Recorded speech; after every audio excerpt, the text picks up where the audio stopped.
Une invitée, Nancy Wan, bonjour. Bonjour Nancy Wan, vous êtes la porte-parole du groupe. Alors, est-ce que ce soir, on peut dire que quasiment ce lieu va appartenir au groupe ?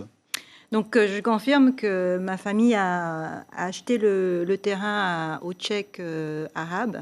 C'est un terrain privé, que sa destination n'est pas à 100% prévue pour un projet hôtelier, que nous occuperons qu'une partie du terrain et que bien sûr le projet sera conçu et réfléchi pour garder une harmonie avec l'environnement et l'entourage. Vous comprenez parfois le questionnement des habitants qui ont une relation sentimentale au lieu ? La réaction des riverains et des habitants de Montréal est tout à fait normale et je dirais qu'elle est humaine et qu'à ce stade aujourd'hui, c'est vrai qu'on manque un peu d'informations, mais que le moment venu, le projet sera présenté, introduit aux communautés respectives pour que justement on puisse rassurer, accompagner et justement faire comprendre quel est l'objectif, quel est notre objectif final et qu'aujourd'hui, nous œuvrons pour le développement économique de l'île et nous croyons encore en nos îles. Justement, la dimension de la responsabilité sociétale de l'entreprise, c'est un élément fort par rapport à la politique de l'entreprise et la relation. On parle d'environnement, mais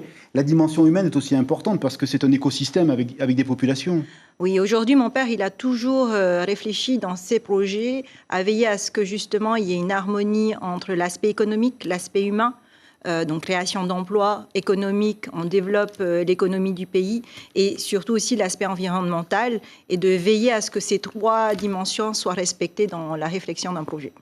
Ce qui veut dire qu'une partie de la plage restera toujours libre, en libre accès pour la population ? Oui, probablement, oui. Dans cet esprit-là, on sera dans cet esprit-là. Vous seriez prêt à discuter avec les autorités publiques pour cela ? C'est de l'objectif, c'est de garder cette harmonie, c'est pas de casser les harmonies qui existent aujourd'hui. Justement, le groupe, depuis 96-97, 25 ans maintenant, se diversifie avec le tourisme. Est-ce qu'on doit encore croire à la destination alors qu'elle est vraiment très éreintée par la situation sanitaire ? Aujourd'hui, on l'a démontré. Mon père a racheté le Sofitel il y a 1 an, pendant le confinement. La transaction s'est confirmée. On rénove l'hôtel Méridien de Bora Bora. L'hôtel Tahiti est rénové pour pouvoir réouvrir avant la fin de l'année.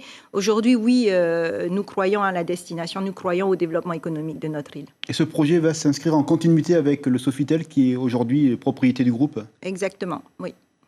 La communication, pour l'instant, le terrain, mais le projet n'est vraiment qu'à l'état d'ébauche. Oui, voilà, il est vraiment trop tôt pour pouvoir se prononcer. Et moi, tout ce que je souhaite vraiment transmettre à la population comme message, c'est qu'aujourd'hui, on n'est pas là pour perturber, que mon père et ma mère, ils ont toujours travaillé pour veiller justement à ce qu'il y ait un respect du cadre.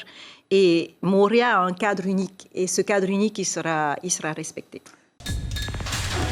L'information en continu sur Polynésie la première, Internet et réseaux sociaux.